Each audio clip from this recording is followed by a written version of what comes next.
Yes ma'am, आपण चालू करू शकता.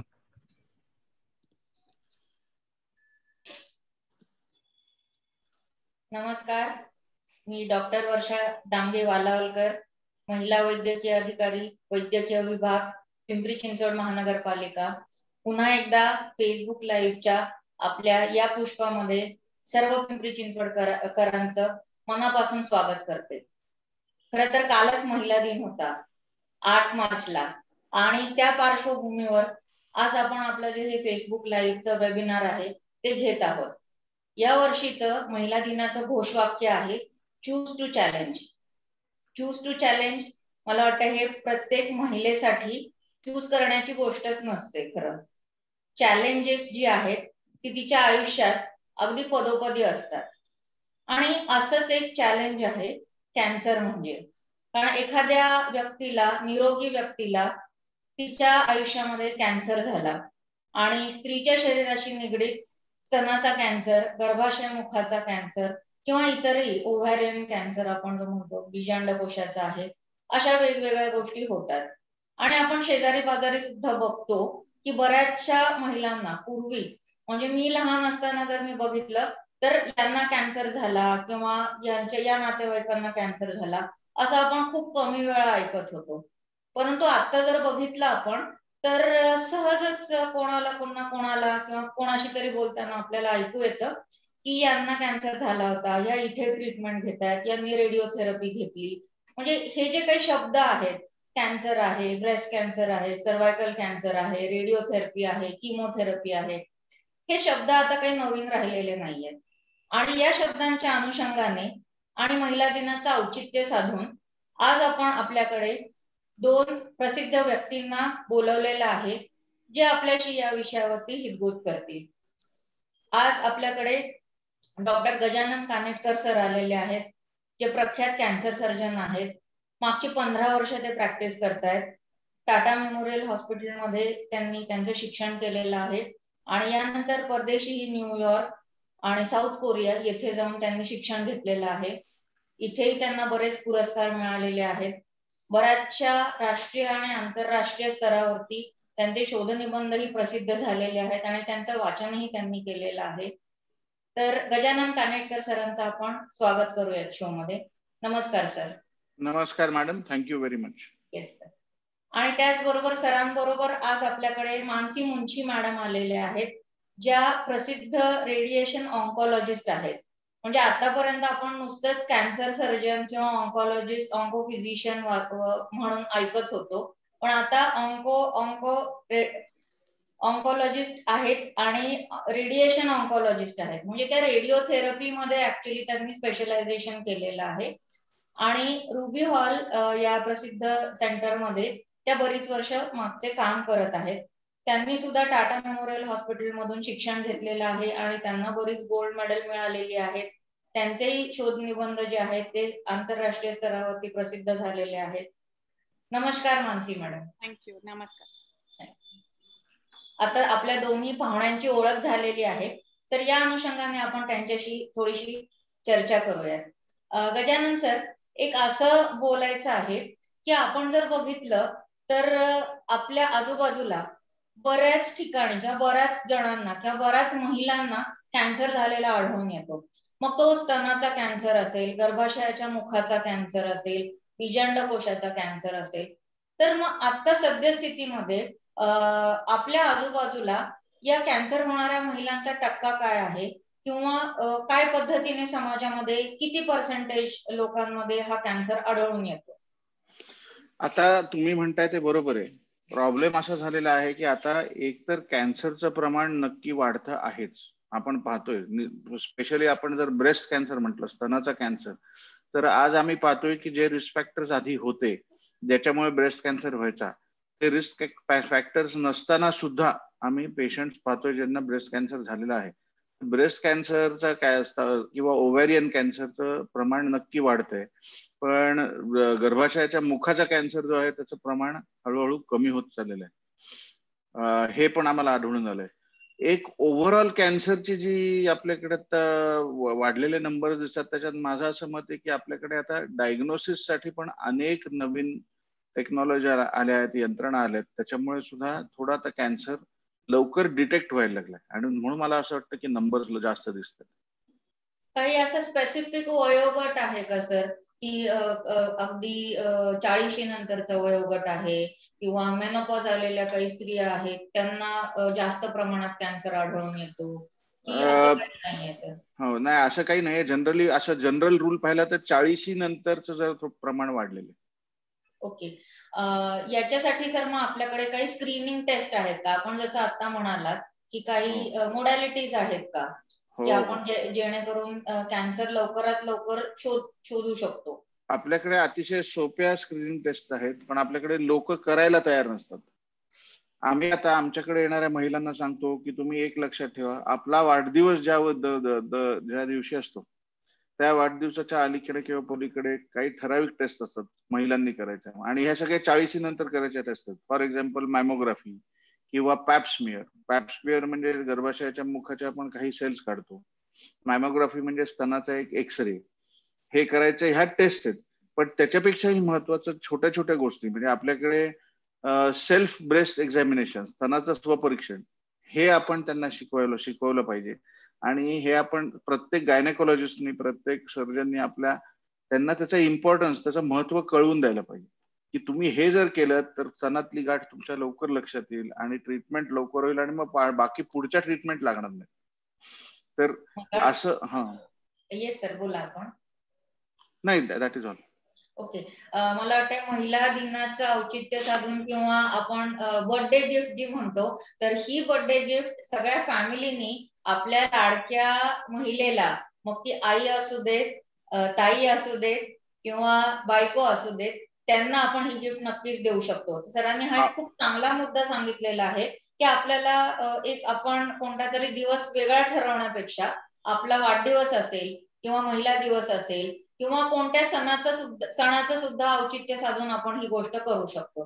तर सर, आपण मॅमोग्राफी म्हणालात, तर ही मॅमोग्राफी जी आहे ती कोणत्या वयापासून सुरू करावी आणि म्हणजे कोणी करावी? आणि मॅमोग्राफीला अतिशय फिक्स्ड गाईडलाईन्स आहेत. ज्या बायकांच्याकडे स्तनाच्या कॅन्सरच्या फॅमिली हिस्ट्री आहे, म्हणजे ज्यांच्याकडे आईला, बहिणीला, आत्याला, मावशीला, आजीला ब्रेस्ट कॅन्सर होता आणि असं लक्षात आलंय की म्हणजे आई नंतर मुलीला झालाय किंवा आईच्या आधी आजीला झालाय आणि मग परत मुलीला झालाय, ह्या लोकांनी मॅमोग्राफी 35 नंतर चालू करायची असते, दरवर्षी एकदा. नाही तर मग तसं जर नसेल तर आपल्याला मॅमोग्राफी 50 नंतर चालू करायला पाहिजे. 50ला पहिला मॅमोग्राम, दरवर्षी तो मॅमोग्राम करायचा. जर मॅमोग्राम नॉर्मल आला तर दर 2 वर्षातनं एकदा रिपीट करायचा 60 होईपर्यंत, आणि 60 वर्षाचे झाल्यानंतर दरवर्षी मॅमोग्राम करायचा. ही अशी गाईडलाईन आता आहे. ओके. आणि ही मॅमोग्राफी काही स्पेशलाइज सेंटर्स होते का सर? हो, मॅमोग्राफीचे स्पेशलाइज सेंटर्स असतात आणि त्याच्यापेक्षाही महत्वाचं असतं मॅमोग्राफी बघणारा रेडिओलॉजिस्ट. मॅमोग्राफी बघणारा रेडिओलॉजिस्ट ट्रेंड असायला पाहिजे की तो काय बघतोय. त्याच्यामुळे मॅमोग्राफी आपण कुठेही करून अर्थ नाही. We have to do it at centres जिथं चांगले रेडिओलॉजिस्ट पण आहेत. हे महत्वाचं आहे. मानसी मॅडम, याच्यावरती अजून तुम्हाला थोडं काही ऍड करायचंय का? Yes, agreed. मॅमोग्राफी खूप महत्वाच्या आहे, वर्षात एकदा करायचं. But in addition to that आपल्या समाजात मला वाटतं की लेडीजना खूप स्टिग्मा आहे की ब्रेस्टमध्ये जर गाठ आली तर घरी बसायच्या, कोणाला सांगायच्या नाही, कारण एक प्रकारचे स्टिग्मा असतं सोसायटीमध्ये. But it is hi time that women overcome that. आपल्याला दॅट इज वाय हा अवेअरनेस प्रोग्राम्स खूप महत्वाचे आहे की first of all every lump in the breast need not be a cancer. ते बिनाईन कंडिशन्स पण असू शकतात. अवेअरनेस पाहिजे आपल्याला. विमेन टेंड टू सिट ॲट होम. त्यांना खूप भीती असते की आपण डॉक्टरकडे गेले की जर कॅन्सर निघाला तर केस जाईल, आणि they are always worried about children and family. पण it is time for women to take health in their own hands now. कारण आपल्याकडे असे स्क्रीनिंग प्रोग्राम्स आपल्या देशात नाही आहे. Women have to take health in their own hands. So awareness पाहिजे, भीती काढायला पाहिजे मनात. And in addition to mammography, एक वर्षात एकदा जे जनरल चेकअपसाठी तुम्ही डॉक्टरकडे जातात, क्लिनिकल ब्रेस्ट एक्झामिनेशन पण खूप महत्वाचं आहे, जे डॉक्टर्स करतात. Breast examination. In addition to that प्रत्येक महिन्यात सेल्फ ब्रेस्ट एक्झामिनेशन पण करायला पाहिजे. महिना संपला म्हणजे पिरियड संपले की त्याच्यानंतर ब्रेस्ट जे नॉर्मल आणि सॉफ्ट परत होतात, त्याच्यानंतर महिन्यात एकदा प्रत्येक महिलांना स्वतःचे ब्रेस्ट सेल्फ एक्झामिन करायला पाहिजे. आणि जर वेगळं वाटलं, तसं वाटलं की काही नवीन लंप आहे, देन घरी बसायचं नाही आणि इमिजिएटली डॉक्टरकडे जायचं आणि टू इव्हॅल्युएट द लंप. मी एक थोडंसं ऍड करू इच्छितो. जर तुम्ही स्टॅटिस्टिक्स पाहिले तर 80% लंप ही कॅन्सर नसतात. महिलांना हे पहिले समजवायला पाहिजे की घाबरून जाऊ नका. 80% लंप्स ही कॅन्सर नसतात, 20% लंप्स कॅन्सर असतात. आणि दुसरं म्हणजे आपण स्तनाचं स्वपरीक्षण करतो ते जनरली आपली पाळी संपल्यानंतर 8 ते 10 दिवसांनी करायचं. एवढ्या 2 गोष्टी फक्त मी ऍड करतो. ओके सर, मला असं वाटतं की एक ही अभिनव कल्पना होऊ शकेल की आपण बघतो की कोणत्याही गायनेकोलॉजिस्ट किंवा स्त्रीरोग तज्ञांकडे जेव्हा आपण जातो तर तेव्हा प्रत्येक गायनेकोलॉजिस्ट आपल्याला तेवढा वेळ देईल असं नाहीये.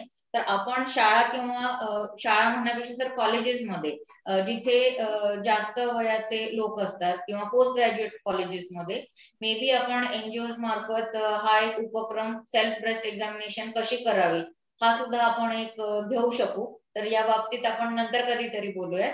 पण मला वाटतं त्याचे जर काही पोस्टर्स वगैरे असतील आपल्याकडे आणि आपण ते जर देऊ शकलो कोणाला, आपल्या लोकांना फेसबुकवरती आपण प्रसिद्ध करू शकलो तर ती एक खूप जास्त चांगली हेल्प होईल सर आमच्या सर्व महिला आता जे बघणारे व्ह्युअर्स आहेत त्यांना. तर त्याबद्दल अमोल सर कोऑर्डिनेट करून सर आपल्याकडून काही पोस्टर्स असतील या बाबतीतले तर ते घेतील सर. Yes sir. त्यानंतर पुढचा प्रश्न असा होता की आपण पॅप स्मिअर म्हणालो सर. खरं तर पॅप स्मिअरला आतून तपासणी लागते आणि गर्भाशयाच्या मुखाची तपासणी करायचं म्हटलं की महिलांना थोडंसं अवघड वाटतं. तर तसंही मानसी मॅडम म्हणाले तसं ब्रेस्ट बद्दल बोलणं किंवा गर्भाशय मुखाच्या कॅन्सर विषयी बोलणं किंवा अगदी पाळीला अंगावरून जास्त जाते हे सुद्धा बोलणं महिलांना थोडंसं अवघड वाटतं. तर या सर्वाच्या पार्श्वभूमीवर सर पॅप स्मिअरचं महत्व काय आणि आपण ती कधीपासून करावी आणि कशी करावी? पॅप स्मिअरचं महत्व अतिशय महत्वाची तपासणी आहे ती, कारण ती जर म्हणजे गर्भाशयाच्या मुखाचा कॅन्सर अतिशय लवकरच्या स्टेजमध्ये आपल्याला पॅप स्मिअरमुळे कळतो आणि तो इतक्या लवकरच्या स्टेजमध्ये कळतो की आपल्याला पुढे मग किमोथेरपी, रेडिएशन हे ट्रीटमेंट्स लागत नाहीत पॅप स्मिअरनी लक्षात आला कॅन्सर तर. आणि पॅप स्मिअर आम्ही जनरली सांगतो ज्या महिलेचं लग्न झालंय आणि चाइल्ड बर्थ झालेले आहेत त्यांनी पॅप स्मिअर चालू करावा. म्हणजे ते अगदी वयाच्या 25व्या वर्षाला असलं तरी सुद्धा चालेल. 25व्या वर्षापासून चालू करायचा. नॉर्मल पॅप स्मिअर असेल तर दर 2 वर्षांनी करायचा. जर त्या पॅप स्मिअर मध्ये काही बदल आढळला तर मग दरवर्षी करायचा. आणि जर तो कॅन्सर कडे कलतोय असं दिसायला लागलं त्या सेल्स तर मग दर 6 महिन्यांनी करायचा आणि कॅन्सर तज्ञांना दाखवायचं असं आम्ही सांगतो. ही एक फार महत्वाची गोष्ट आहे आणि मला वाटतं पुन्हा ही एक आपल्या महिला दिनाच्या निमित्ताने महिलांसाठी गिफ्ट होऊ शकेल. म्हणजे करताना एकदाच आपण मॅमोग्राफी आणि पॅप स्मिअर हे दोन्ही एकत्रित करू शकलो किंवा आपण जसं म्हणाला किंवा चाइल्ड बेअरिंग एज ग्रुप आहे किंवा ज्यांना मुलं झालेली आहेत त्यांनी पॅप स्मिअर आधी जरी सुरू केला तरी काही हरकत नाही सर. आणि I want to add one thing की सर्वायकल कॅन्सर अगदी इंटरेस्टिंग कॅन्सर आहे कारण हा कॅन्सर ओव्हरनाईट होत नाही. हा कॅन्सरचे जे चेंजेस जे लक्षण होतात ते इट हॅपन्स ओव्हर 10-15 वर्ष. So there is ample opportunity for women जर 2-3 वर्षात पण पॅप स्मिअर केली तर खूप चान्सेस असतात हा कॅन्सरला प्री कॅन्सरस स्टेजमध्येच डिटेक्ट करायला. आणि जर असं झालं तर cure rates are very high. Vaccines are also available. पण वॅक्सिन पेक्षा आपलं स्क्रीनिंग सिम्पल पॅप स्मिअर खूप इफेक्टिव्ह, खूप easy, very very easily available, very cheap आणि खूप इफेक्टिव्ह टेस्ट आहे. मी एक ऍड करू का? मानसी मॅडमना आपण एक प्रश्न विचारू बऱ्याच महिलांना वाटतं की आपण वॅक्सिन घेतलं तर आपल्याला कॅन्सर, सर्व्हायकल कॅन्सर होणार नाही. तर तुम्ही वॅक्सिनची थोडी माहिती दिली तर बेटर होईल. म्हणजे कोणी खरं आयडियली घ्यायला पाहिजे आणि नंतर जर घेतलं तर काय? करेक्ट. सो वॅक्सिन्स 2 प्रकारचे आहे against cervical cancer. Ideally this should be given लग्नाच्या आधी, म्हणजे 9 ते 20 वर्षांमध्ये गर्ल्सला द्यायला पाहिजे. हे 45 इयर्स पर्यंत पण आपण देऊ शकतात, पण ह्याची इफेक्टिव्हनेस जास्ती लग्नाच्या आधीच झाली, सेक्शुअल इंटरकोर्सच्या अगोदरच हे वॅक्सिन मिळाला तर बेटर आहे. पण असं अजिबात नाही आहे की वॅक्सिन घेतलं तर तिच्यानंतर सर्व्हायकल कॅन्सर होऊ शकत नाही आणि स्क्रीनिंग आपण अवॉइड करू शकता, तसं अजिबात नाही. जर वॅक्सिन घेतलं तरी पण पॅप्समियर करायच्या अगदी आवश्यक असतं. नंबर 1. नंबर 2 इज आपल्या सोसायटीमध्ये सर्व्हायकल कॅन्सर हे वॅक्सिन्स थोडंसं अवघड आहे, कारण ते महाग पण असतात. 6,000 to 8,000 rupees on an average. 3 doses असतात, 1 महिन्यानंतर आणि 6 महिन्यानंतर, तसे 3 डोसेस असतात. So if it is affordable, yes, it is a good thing to do, पण it is not something which everybody can afford.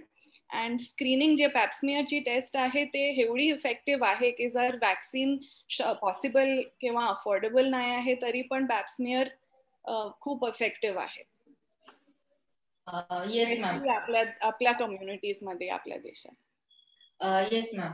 आपण हे बघितलं की स्क्रीनिंग टेस्ट कोणती आहे, आणि स्क्रीनिंग टेस्ट आहेत त्या निरोगी असणाऱ्या स्त्रियांनी करायच्या आहेत.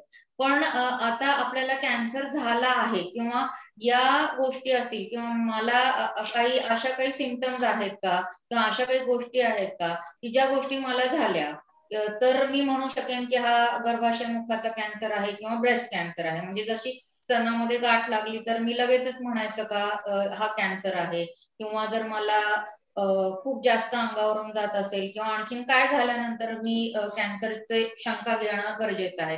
आणि सर मगाशी म्हणाले बोलताना की गाठ असेल तर 80% गाठी ज्या आहेत त्या कॅन्सरच नसतात. मग अशा कोणते सिम्पटम्स असतात की ज्याच्यामध्ये आपण विचार करायला पाहिजे की ही गाठ कॅन्सरची असू शकते, आणि ह्याच्यामध्ये मी घरी बसता कामा नये आणि मी लगेचच जाऊन डॉक्टरांना दाखवायला पाहिजे. Gajanan, you want to start? No, you answer.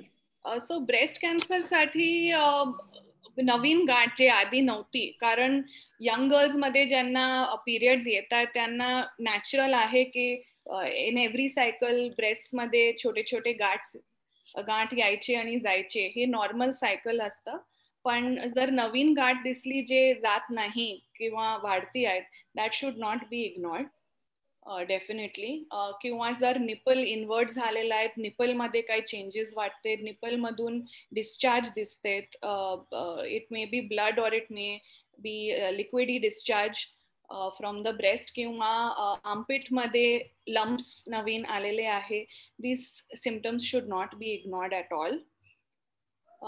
Cervical cancer साठी हेवी पिरियड्स जाणे किंवा मेनोपॉज नंतर ब्लिडिंग होणं हे इग्नोर आपण करू शकत नाही, किंवा संबंधानंतर रक्त जायचं, पोस्ट इक्टल ब्लिडिंग, तसं झाल्यावर डेफिनेटली गायनोकॉलॉजिस्ट कडे, डॉक्टर कडे जायचं and not to be ignored and to take it seriously.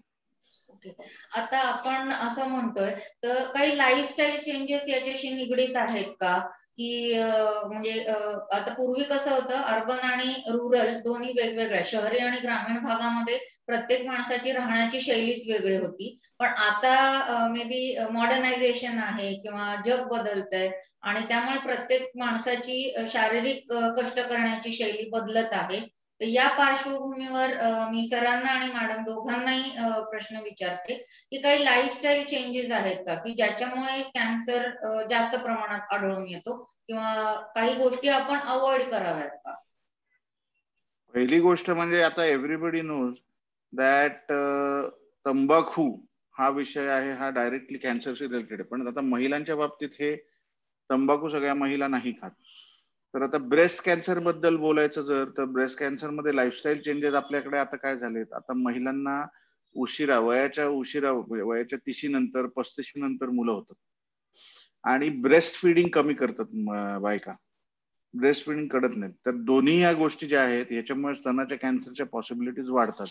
म्हणून आमचा ऍडवाइस असं असतं लोकांना नेहमी की लवकर मुलं होऊ द्या, त्यांना ब्रेस्ट फिडिंग करा, that is protective for you. हे पहिली गोष्ट. दुसरी गोष्ट आपलं वजन कंट्रोलमध्ये ठेवणं हे एक अतिशय महत्वाचं आहे ब्रेस्ट कॅन्सरसाठी. आणि तिसरी गोष्ट म्हणजे ओसी पिल्स जे वापरतात बायका, ते सुद्धा कमी तर वापरल्या तर ते त्यांच्यासाठी बेटर आहे. म्हणजे ही एक लाईफस्टाईल चेंज मी सांगेन. मानसी मॅडम, तुम्हाला अजून काय सजेस्ट करायचंय? आय कॅन टॉक अबाउट अनुवांशिक प्रकार, म्हणजे hereditary aspect of cancer, specially breast cancer मध्ये 5 ते 10% पेशंट्सचे अनुवांशिक प्रकारचे कॅन्सर असू शकते. जसं तुम्ही सांगितलं की कोणाच्या फॅमिली हिस्ट्री होऊ शकते. सो जर कोणाच्या फॅमिलीमध्ये 2-3 लोकांना not necessarily only breast cancer पण कुठलं पण कॅन्सरच्या हिस्ट्री आहे, तरी त्यांना ऍडवाइस घ्यायला पाहिजे, जेनेटिक इव्हॅल्युएशन करायला पाहिजे. कारण तसे सिंड्रोम्स आहे जे आपण कॅन्सर व्हायच्या आधीच डिटेक्ट करू शकतात की हा फॅमिलीमध्ये कुठली जीनच्या डिफेक्ट आहे. ब्रॅका म्हणून एक जीन आहे, BRCA, BRCA, it stands for breast cancer. आणि अँजेलिना जोली म्हणून एक हॉलिवूडची ऍक्ट्रेस आहे ज्यांच्या कारण हे खूप प्रसिद्ध झालेलं आहे हे जीनच्या नाव. हे नॉर्मल जीन आहे, हे पुरुष आणि स्त्री दोघांमध्ये असतं आणि ते चांगली जीन आहे. तिचं काम आहे की ब्रेस्ट कॅन्सर आणि ओव्हेरियन कॅन्सर नाही व्हायला पाहिजे. It is a preventive gene. पण कधी कधी हा जीन्स मध्ये डिफेक्ट्स असू शकतात, ज्याच्या कारणे एस्पेशली स्त्रियांमध्ये 70 to 80% चान्स असतं लाईफ टाईम मध्ये, अडल्ट लाईफ मध्ये ब्रेस्ट कॅन्सर व्हायची शक्यता वाढू शकते. सो जर कोणाला खूप कमी वयमध्ये ब्रेस्ट कॅन्सर झालं, किंवा कोणाचे दोन्ही ब्रेस्टमध्ये बायलॅटरल ब्रेस्ट कॅन्सर झालं, किंवा कोणाच्या फॅमिलीमध्ये खूप हिस्ट्री आहे केसेसचे, तरी आपण बघू शकतात की त्यांचे हा ब्रॅका जीन मध्ये डिफेक्ट आहे की नाही. आणि जर हे डिटेक्ट झालं तर आपण काय काय स्पेशल प्रिकॉशन्स पण घेऊ शकतात. इन एडिशन टू नॉर्मल मॅमोग्राम आपण MRI आणि थोडं जास्त पण बघू शकतात. कधी कधी आपण सर्जिकल प्रोफाईल ऍक्सेस पण करू शकतात हे रिस्क कमी करायला. आणि this is something which needs more awareness. कारण आपल्या, लाईक आय मेन्शन, आपल्या सोसायटीमध्ये ज्यांच्या फॅमिलीजमध्ये हिस्ट्री आहे ह्याची खूप स्टिग्मा असते, specially for women, young women. Madam, जे सर्जिकल प्रोफाईल ऍक्सेस म्हटल्या ते थोडंसं आपल्याकडे अजून लोकांना धक्कादायक वाटतं. लोकांना वाटतं की बापरे, BRCA1 BRCA2 पॉझिटिव्ह आले आमची बायको किंवा आमची बाई, तर ब्रेस्ट कॅन्सर होण्यास आधीच ब्रेस्ट कशी काय काढून टाकायची, किंवा ओव्हेरियन कॅन्सर व्हायच्या आधीच ब्रेस्ट का काढून टाकायची. पण त्याच्यावरती आता आपल्याकडे भरपूर एव्हिडन्स आहे की तसं केल्याने ब्रेस्ट कॅन्सर आणि ओव्हेरियन कॅन्सर पासून माणूस वाचतो. आणि म्हणजे आपलं जर फंक्शन झालं असेल त्या ऑर्गन्सचं, जर फॅमिली कंप्लीट झाली असेल, तर BRCA1 BRCA2 पेशंट्सनी प्रोफायलॅक्टिक मॅस्टेक्टॉमी म्हणजे ब्रेस्ट कॅन्सर व्हायच्या आधीच स्तन काढून टाकणे आणि ओव्हरीज काढून टाकणे हे त्यांच्यासाठी फायदेशीर आहे, हे लक्षात आलं. आता काय असतं, बऱ्याच वेळेला या महिला खूप यंग असतात, तर मग त्यांना आता आम्ही सुंदर प्लास्टिक सर्जरीच्या टेक्निक्सनी त्यांना ब्रेस्ट रिकन्स्ट्रक्शन सुद्धा करून देऊ शकतो, ज्याच्यामुळे त्यांना एक प्रकारचा स्टिग्मा किंवा एक प्रकारचं कॉन्शियसनेस राहत नाही की अरे लोकांना कळतंय की आपले ब्रेस्ट नाहीयेत. तर ते जो असतो त्यांचं जे असतं त्याबद्दलचे जे काय त्यांचं हेजिटेशन असतं तेही आपल्याला घालवता येतं. त्याच्यासाठी एक्सलंट प्लास्टिक रिकन्स्ट्रक्शन टेक्निक्स पण आहेत. हे आपण महिलांना पर्यंत पोहोचवायला पाहिजे की तुम्ही लाज वाटून घेऊ नका, लाजू नका, जे काय करायचं ते तुमच्या चांगल्यासाठीच करायचं आहे. बरोबर आहे. मानसी मॅडम आणि गजानन सरांनी आपल्याला ही फार चांगली माहिती दिलेली आहे. तर मानसी मॅडमना आणखीन एक प्रश्न या ओघाने मी विचारते. काही कपडे घालण्याच्या सवयी किंवा आणखीन वेगळ्या काही गोष्टी आहेत, काही ब्युटी प्रोडक्ट्स किंवा आणखीन काही ऑइल्स आहेत किंवा बाकी काही आहे, तर यामुळे काही ब्रेस्ट कॅन्सर होऊ शकतो का? आय डोंट थिंक एवढं एव्हिडन्स स्ट्रॉंग आहे की ब्युटी प्रॉडक्ट्सनी किंवा असे खूप आपल्याला व्हॉट्सॲपवर खूप फॉरवर्ड्स येतात की काउज मिल्क मधून इस्ट्रोजन असतात, त्याच्या कारण ब्रेस्ट कॅन्सरच्या रिस्क वाढतं, किंवा हेअर डाय वापरून तसं होऊ शकते. पण ह्याच्या खूप असं स्ट्रॉंग एव्हिडन्स अजून नाही आहे की आपण कॉन्फिडेंटली बोलू शकतात की हे तुम्ही करा किंवा ते नको करा. But I think the risk factors which Dr. Gajanan has said, weight, high weight आणि लाईफस्टाईल फॅक्टर्स, ते सगळं जास्त महत्वाचे आहे. ओके, लाईफस्टाईल चेंजेस याच्यासाठी निश्चितच आहेत. म्हणजे योग्य आणि संतुलित आहार आणि वजन आटोक्यात ठेवणं, या दोन गोष्टी मला वाटते those 2 things will go long वे. आणि या सर्व गोष्टी सर्व स्तरातल्या महिलांनी आणि पुरुषांनी दोघांनीही करायला पाहिजेत. आतापर्यंत आपण नुसतंच प्रतिबंधात्मक किंवा प्रोफिलॅक्सिस आहे किंवा स्क्रीनिंग आहे याबद्दल बोलत होतो. पण समजा एखाद्या महिलेला कॅन्सर झालाच, मग तो स्तनाचा असू देत किंवा गर्भाशय मुखाचा असू देत, तर त्याच्यासाठी ट्रीटमेंट म्हणून काय करायचं? ट्रीटमेंट म्हटलं कॅन्सरची की सगळ्यांच्या मनामध्ये एक अशी भीती असते की अरे बापरे, मग आता आपल्याला सर्जरीच करायला लागणार, किमोथेरपी 100% घ्यायला लागणार, रेडिओथेरपी 100% घ्यायला लागणार. तर असं आपल्याला दरवेळी करायलाच लागतं का? तर गजानन सर, आपण याबद्दल सांगू शकाल? हे बघा, सर्वात महत्वाची गोष्ट याच्यात ही आहे की पेशंट आपल्याला कुठल्या स्टेजला येऊन भेटतो. कॅन्सरचे 4 स्टेजेस आहेत. त्याच्यातली पहिली 2 स्टेजेस जी जनरली आहेत त्याच्यामध्ये मल्टीमोडॅलिटी ट्रीटमेंट लागत नाही. म्हणजे सर्जरी प्लस किमो प्लस रेडिएशन लागत नाही, सर्जरीच लागते most of the times. 3rd आणि 4th स्टेज मध्ये डेफिनेटली आपल्याला सर्जरी, किमोथेरपी, 3rd स्टेज मध्ये आपल्याला सगळं लागतं. 2nd आणि 3rd स्टेज मध्ये सर्जरी आणि किमोथेरपी लागते, रेडिएशन कदाचित आपल्याला अवॉइड करता येतं. 3rd स्टेज मध्ये सर्जरी पण लागते, किमो पण लागते, रेडिएशन लागतं. 4th स्टेज मध्ये सुद्धा सगळे या ट्रीटमेंट लागू शकतात. महत्वाचं हे आहे की पेशंट जर आपल्याकडे लवकरच्या अर्ली स्टेजेस मध्ये जर आले तर त्यांना तेवढी ट्रीटमेंट कमी लागते. म्हणून महिलांनी समजा गाठ आली स्तनामध्ये तर तिने 6 महिने घरी बसून ते अंगावर काढण्यापेक्षा आम्हाला येऊन भेटली तर तिलाच ट्रीटमेंट कमी लागते, हे आपण त्यांना सांगायला पाहिजे. बरोबर आहे.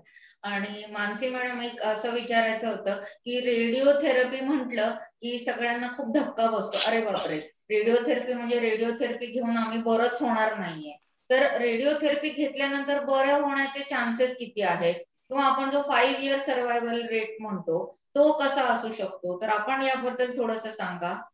सो रेडिएशन थेरपी एक प्रकारच्या, त्याच्यात लोकांना खूप भीती वाटते की रेडिएशन म्हणजे काय, त्याच्यात गरमी, शॉक, चटका, करंट काय होणार, पण तसं काहीच होत नाही. रेडिएशन इज टोटली पेनलेस आणि non invasive treatment. We have very modern technologies available, ज्याच्यात आपण खूप कमी साईड इफेक्ट्सनी रेडिएशन करू शकतात with the modern technology. So radiation बद्दल जे मिसकन्सेप्शन्स आहे लोकांच्या मनात, ते मला दूर करायचं आहे. as far as survival is concerned, like Dr. Kanetkar has said, it depends on the stage. काही कॅन्सर्स तसे पण आहे जे फक्त आपण रेडिएशननी पूर्णपणे बरं करू शकतात.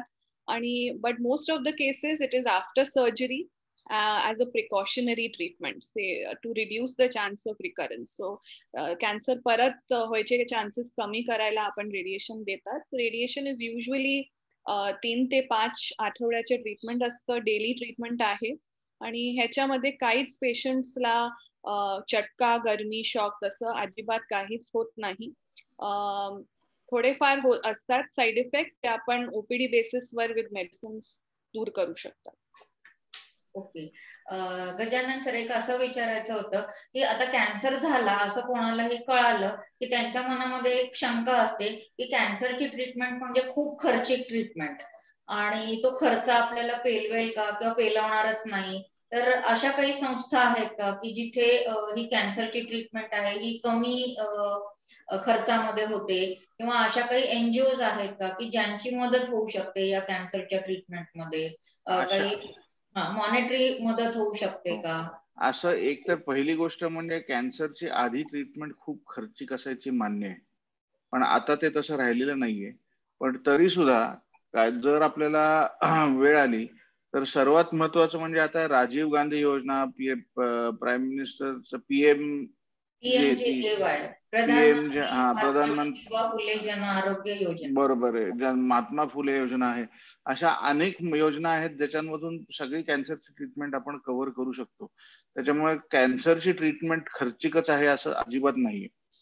फक्त याच्यात एकच असतं की आपण जेव्हा या योजनांमधून जातो तेव्हा प्रॉब्ली मे बी आपल्याला बेस्ट सेंटर्स मध्ये ट्रीटमेंट मिळणार नाही, कारण सगळ्या सेंटर्स मध्ये ह्या योजना नसतात. पण आता पुण्यात बरीच सेंटर्स आहेत जिथे ह्या योजना आहेत आणि ज्याच्यातून आपल्याला ट्रीटमेंट घेता येते. तर मला नाही वाटत की असं आपल्याला कोणाला ट्रीटमेंटसाठी पैसे नाहीत म्हणून घरी पाठवावं लागेल. या व्यतिरिक्त जर काही प्रत्येक हॉस्पिटलमध्ये एक 10% फंड चॅरिटीसाठी ठेवलेला असतो. त्याच्यात डॉक्टरच्या रिकमेंडेशन वरनं आम्हाला ट्रीटमेंट चॅरिटीमध्ये सुद्धा त्यांची करता येते. तर असं होत नाही जनरली कधी की पेशंट फक्त पैशाअभावी ट्रीटमेंट न घेता घरी गेला. ओके. आणि सर टाटा कॅन्सर इन्स्टिट्यूट मध्ये कसं आहे, तिथे सगळंच फ्री होतं का, किंवा ससून हॉस्पिटल आहे पुण्यामध्ये, असं काही आपण थोडे अनुभव? ससून मध्ये सगळं फ्री होतं, पण टाटा हॉस्पिटलमध्ये सुद्धा it is like any normal hospital. तिथे जनरल वॉर्ड आहे. जनरल वॉर्ड मध्ये चार्जेबल आणि नॉन चार्जेबल पेशंट असतात. जनरल वॉर्डला नॉन चार्जेबल पेशंटला ट्रीटमेंट फुकट असते, पण चार्जेबल पेशंट जनरल वॉर्डचे असतात त्यांना पैसे द्यावे लागतात. मग सेमी प्रायव्हेट रूम्स आहेत आणि प्रायव्हेट रूम्स आहेत आणि डिलक्स रूम्स आहेत. म्हणजे कुठल्याही प्रायव्हेट हॉस्पिटल सारखंच टाटा हॉस्पिटलचं ऍडमिनिस्ट्रेशन आहे. फक्त तिथं आपल्याला जनरल वॉर्ड मधले NC म्हणजे नॉन चार्जेबल ज्या फाईल्स असतात त्याच्यात ट्रीटमेंट फुकट असते. ओके. म्हणजे कॅन्सर झाला आणि आपल्याला लवकर डिटेक्ट झाला तर आपण त्याची ट्रीटमेंट खूप चांगल्या पद्धतीने करू शकतो, आणि मे बी नंतरचं जे कॅन्सर नंतरचं आपलं आयुष्य आहे ते आयुष्य खूप चांगल्या पद्धतीचं आणि त्याला क्वालिटी असणार आहे. हे एक महत्वाचं आहे, हे सर्वांनी लक्षात घ्यायला आता पाहिजे. मी एवढ्या फोरम्स वरती बोलत असतो तेव्हा मी परत लोकांना तेच सांगतो की तुम्हाला जर काही कंप्लेंट असेल तर अंगावर काढून नेऊ नका. कारण तुम्ही जर लवकर स्टेजमध्ये जर आमच्याकडे आलात तर तुम्हाला ट्रीटमेंट लागणाऱ्या ट्रीटमेंट मोडॅलिटीज फार कमी लागतात. कदाचित फक्त किमो लागेल किंवा फक्त रेडिएशन लागेल किंवा फक्त सर्जरी लागेल. आता घशाचे काही कॅन्सर असतात, लाईक आपला आवाजाच्या पेटीचा कॅन्सर, त्याच्यामध्ये जर ते फार लवकर स्टेजमध्ये वेळेवर आमच्याकडे आले तर मी मानसी मॅडम कडे पाठवू शकतो आणि मानसी मॅडम फक्त रेडिएशन देऊन ती पूर्ण गाठ विरघळून टाकू शकतात. त्याच्यामुळे फायदा काय होतो, एक तर आवाज वाचतो त्या माणसाचा, आणि दुसरी गोष्ट ऑपरेशन लागत नाही. कारण ह्या असल्या आजाराला ऑपरेशन लागलं म्हटलं तर आवाजाची पेटी काढावी लागते आणि तो माणूस बोलू नाही शकत परत. तर हे सगळं महत्वाचं आहे की पेशंट शुड प्रेझेंट अर्ली. लवकर त्यांनी अंगावरती न काढता यायला पाहिजे. हे आम्ही 100 वेळा सारखं आम्ही सांगत असतो, समजवत असतो कुठल्याही मीटिंग मध्ये आम्ही भेटलो की. पण अजूनही आपल्याकडे तुम्ही जर स्टॅटिस्टिक्स पाहिलीत तर 75% लोक आपल्याकडे स्टेज 3 आणि स्टेज 4 कॅन्सर घेऊनच येतात. कारण आपल्या इथं ती सवय, आधी जायचं आपल्या लोकल फॅमिली फिजिशियनकडे, मग दुसऱ्या कोणत्यातरी डॉक्टरकडे जायचं, आणि अगदी म्हणजे शेवटी काहीच नाही काम होतं तेव्हा मग आमच्याकडे येतात. त्याच्याऐवजी उलट करायला पाहिजे, त्यांनी लवकर यायला पाहिजे आमच्याकडे. बरोबर. सर, या कामी आपल्या समाजाला संवेदनशील करायला किंवा त्यांच्यामध्ये अवेअरनेस वाढवण्यासाठी काही संस्था आहेत का की ज्या काम करतात? आणि दुसरी महत्वाची गोष्ट, जर आपण फॉरेन कंट्रीज बघितल्या सर, तर तिथे ब्रेस्ट कॅन्सर साठीचे ग्रुप्स असतात किंवा सर्वायकल कॅन्सर साठीचे ग्रुप्स असतात किंवा आणखीन वेगवेगळ्या गोष्टींसाठी ग्रुप्स असतात. हे बऱ्याचशा आपल्या मूवीज मध्ये पण दाखवलेलं आहे. सपोर्ट ग्रुप्स असतात, सपोर्ट ग्रुप्स असतात. तर आपल्याकडे पण सपोर्ट ग्रुप्स आहेत. Breast cancer, ovarian कॅन्सरचे support group, पुण्यामध्ये सुद्धा ब्रेस्ट कॅन्सरचा खूप मोठा सपोर्ट ग्रुप आहे आणि त्यांचे दरवर्षी मीटिंग्स पण होतात आणि लोक तिथं भेटतात. मानसी मॅडम, अजून कुठले कुठले ग्रुप्स आहेत त्याची तुम्हाला कल्पना आहे का? आपलं रुबी हॉल मध्ये ब्रेस्ट कॅन्सरची एक खूप मोठी आणि चांगली सपोर्ट ग्रुप आहे. त्यांचे वेगळे वेगळे ऍक्टिव्हिटीज असतात. So will be happy to share details later on with you. आणि हे खूप इम्पॉर्टंट असतं कारण लेडीजना एकमेकांशी त्यांचे पर्सनल एक्सपिरियन्सेस शेअर करायला, अनुभव डिस्कस करायला त्यांना पण खूप चांगलं वाटतं. आणि पॉझिटिव्हिटी खूपच इम्पॉर्टंट आहे हा आजारमध्ये ऍट एव्हरी स्टेज.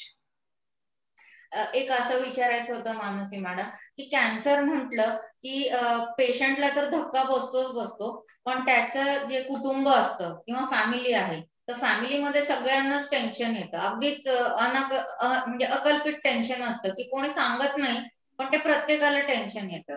तर आपण कॅन्सर कोणत्याही व्यक्तीला असेल तर त्यांच्या फॅमिली मेंबर्सनी किंवा कुटुंबियांनी काय गोष्टींनी पुढे जावं किंवा काय गोष्टी कराव्यात किंवा करू नयेत, याविषयी काही आपला अनुभव असेल किंवा आपण काही सांगू शकाल का याबद्दल? You are very right. Cancer एक पेशंटला होते, पण ते पूर्ण फॅमिलीमध्ये ते हे होऊन जातं, emotionally, financially, in every way. It is very draining for the family. पण first and foremost of course treatment ते सगळं आहे, आणि इन्फॉर्मेशन डॉक्टरशी बसून सगळं एकदम बरोबर माहिती घ्यायची, हे खूप इम्पॉर्टंट आहे. पेशंटच्या प्रोग्नोसिस काय आहे, फॅमिली काय काय करू शकतात सपोर्ट द्यायला त्या पेशंटला. कधी कधी आपण एस्पेशली आपल्या इंडियन सोसायटीमध्ये relatives don't wish that the patient should know the prognosis, especially for women, की सगळं नाही सांगायचं, त्यांना माहिती नाही स्वतः की त्यांना कॅन्सर आहे. सो तसं ते चुकीचं आहे. सगळ्यांच्या राईट आहे की they should know what is going on with their bodies. So family plays a very important role. Sit down with the doctors, understand prognosis, understand treatment, पुढे जाऊन काय लागणार आहे घरी. कारण तुम्ही आपल्याकडे 1 महिना 2 महिन्यासाठी येतात, पण तिच्यानंतर जे कॅन्सरचे साईड इफेक्ट्स आहे, की जे ट्रीटमेंटचे साईड इफेक्ट्स आहे, ते तुम्हाला घरी फॅमिलीलाच बघायला लागते नंतर जाऊन. तर फॅमिलीची अवेअरनेस, फॅमिलीच्या हे खूप इम्पॉर्टंट रोल असतं. नंबर 1. अँड नंबर 2 इज, जर त्यांना भीती वाटते की त्यांचे चान्सेस काय आहे, त्यांना पण कॅन्सर व्हायचे, तरी जेनेटिक इव्हॅल्युएशन, जेनेटिक काउन्सिलिंग आपण करू शकतात. असं नाही आहे की प्रत्येक पेशंट जे जेनेटिक काउन्सिलिंग साठी येतात त्यांना जेनेटिक टेस्टिंग करायलाच लागेल, तसं अजिबात नाही आहे. कधी कधी फक्त जेनेटिक काउन्सिलिंग करून त्यांची एन्झायटी आपण दूर करू शकतात, की त्यांना सेम रिस्क नाही आहे, त्यांना नॉर्मल रिस्कच आहे. त्यांना आपण करेक्ट ॲडवाइस देऊ शकतात taste स्क्रीनिंगसाठी. And I think one point which I wanted to make was medical insurance खूप इम्पॉर्टंट आहे घ्यायच्या. सो आपले गव्हर्नमेंटचे स्कीम्स ऑफकोर्स आहे, पण प्रत्येक ते अवेअरनेस पण खूप इम्पॉर्टंट आहे की सगळ्यांना मेडिकल इन्शुरन्स स्वतःसाठी घ्यायलाच पाहिजे. मेडिकल इन्शुरन्स मध्ये बऱ्यापैकी सगळे एक्सपेन्सेस आहेत ते कव्हर होतील, आणि मेडिकल पॉलिसी घेताना सुद्धा ही गोष्ट बघितली गेली पाहिजे की कॅन्सरचा त्याच्यामध्ये समावेश आहे, कॅन्सर झालेल्या कॅन्सरच्या ट्रीटमेंट बद्दल सुद्धा त्याच्यामध्ये आपल्याला काही क्लेम्स मिळणार आहेत किंवा नाही, ही गोष्ट सुद्धा फार महत्वाची असणार आहे.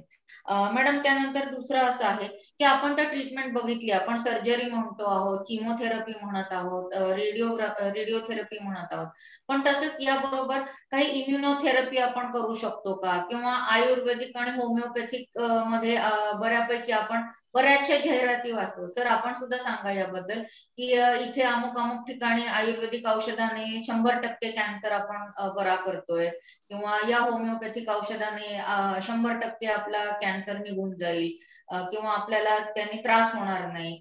तर याबद्दल थोडंसं काही आपण सांगू शकाल का? मी आयुर्वेदिक किंवा होमिओपॅथिक मध्ये काहीच नाही शिकलेली आहे, तरी I would not like to comment on that. पण I personally feel that homeopathy आणि आयुर्वेदिक एक चांगलं सपोर्टिव्ह रोल प्ले करू शकतात. पण असं नाही आहे की तुम्ही फक्त तेच करा. Please take the right advice. It can play a very good supportive role, but it may not be the only treatment. Second thing is yoga, आणि ते सगळं पण खूप चांगलं असतं कॅन्सर पेशंटसाठी पण, कॅन्सर प्रिव्हेन्शनसाठी पण, आणि ज्यांना झालेलं आहे त्यांना पण योगा आणि ते सगळं खूप चांगलं ऑल्टरनेटिव्ह मेडिसिन्स आहे जे सपोर्ट करू शकतात. But I would not like to comment on any other alternative. Gajanan sir, आपण काय? माझं पण मत तेच आहे की as a primary treatment I don't know किती ते इफेक्टिव्ह आहे. पण किमोथेरपीचे साईड इफेक्ट कमी करायला काही लोक माझ्याकडे आहेत जे योगात आयुर्वेदिक ट्रीटमेंट घेतात किंवा होमिओपॅथिक ट्रीटमेंट घेतात. पेशंट इज ऑन किमोथेरपी आणि त्यांचे साईड इफेक्ट कमी करण्यासाठी त्यांना औषधं देतात. त्याच्यात थोडा उपयोग होताना मी पाहिलेला आहे. पण प्रायमरी ट्रीटमेंटसाठी फक्त आयुर्वेद किंवा फक्त होमिओपॅथीने किती उपयोग होईल याच्याबद्दल मला थोडं शंका आहे. ओके सर, दुसरं आणखीन एक असा महत्वाचं आहे की सद्यस्थितीमध्ये कोविड चालू आहे आणि we are fighting with covid pandemic आहे. यावरती एक सगळ्यात महत्वाचं एक साधन आपल्याकडे सद्यस्थितीमध्ये उपलब्ध आहे, जे म्हणजे आपण वॅक्सिनेशन करतोय. ही वॅक्सिनेशन ड्राईव्ह जी आहे ती आता सगळीकडे सुरू झालेली आहे, संपूर्ण भारतामध्ये सुरू झालेलं आहे. तर आपल्या कॅन्सर पेशंट्सनी हे वॅक्सिन घ्यावं किंवा काय, याबद्दल सर आपण काही सांगू शकाल, थोडंसं मार्गदर्शन करू शकाल? ज्या पेशंटची किमोथेरपी चालू आहे, म्हणजे बेसिकली जे इम्युनो सप्रेस्ड आहेत आता, अशा पेशंट्सला फक्त किमो नाही, कुठलेच ट्रान्सप्लांट पेशंट्स म्हणा किंवा ज्यांची बाकी काही आजार ज्याच्यात इम्युनिटी कमी होते, असे जे पेशंट आहेत त्यांना आता वॅक्सिन अलाउड नाहीये. नाहीतर ज्यांची ट्रीटमेंट संपलेली आहे कॅन्सरची, त्यांनी अवश्य हे वॅक्सिन घ्यावं, त्याच्यात काहीच प्रॉब्लेम नाही. म्हणजे ज्यांची आता ऍक्टिव्ह ट्रीटमेंट चालू आहे त्यांनी थोडंसं अवॉइड करून थोड्या लेटर डेटला घेतलं तरी सुद्धा चालेल. म्हणजे आता 2 वर्षापूर्वी सगळी ट्रीटमेंट संपलेली आहे किंवा जास्त वेळ झालेला आहे, तर त्यांनी स्वतःहून जाऊन घेण्याला काही हरकत नाही. ऍब्सोल्युटली. येस. आज खूप छान पद्धतीने आपण मानसी मॅडम आणि गजानन कानेटकर सरांशी बोललेलो आहोत आणि सरांनी आणि मॅडमने आपल्याला खूपच म्हणजे चांगली माहिती दिलेली आहे, चांगल्या टिप्स दिलेल्या आहेत आणि सरांनी जो बर्थडे गिफ्टचा कॉन्सेप्ट सांगितलेला आहे, मला वाटतं तो खूपच चांगला आहे आणि तो आम्हालाही आवडलेला आहे. तर पुनश्च परत एकदा मी धन्यवाद देऊ इच्छिते गजानन सरांना आणि मानसी मॅडमना. आपल्याला काही क्वेश्चन्स असतील तर आपण ते एक 5 मिनिटं पुढे घेऊयात. आशिष सर, आपण काही सांगू शकाल? काही क्वेश्चन्स आहेत कोणाचे?